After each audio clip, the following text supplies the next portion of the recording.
السلام عليكم.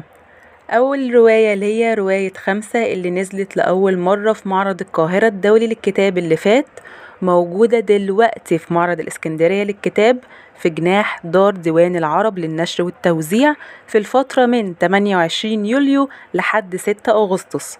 والعنوان بالظبط كلية سان مارك، شارع بورسعيد الشاطبي. وأنا بإذن الله هكون هناك الأسبوع اللي جاي. وللي ما يعرفش أي معلومة عن الرواية، رواية خمسة رواية رعب، وبتضم جواها أحداث وتفاصيل مرعبة جدا، وكمان فيها تشويق غموض وإثارة، وكل فصل فيها يشدك أكتر من اللي قبله.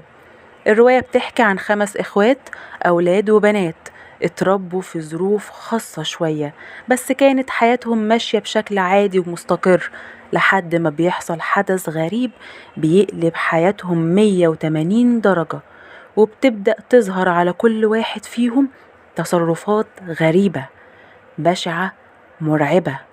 وكل ما تمشي في الأحداث الرعب بيزيد، والغموض بيتكشف واحدة واحدة وبشكل غير متوقع. مستنياكم تقروا الرواية وتقولولي رأيكم فيها.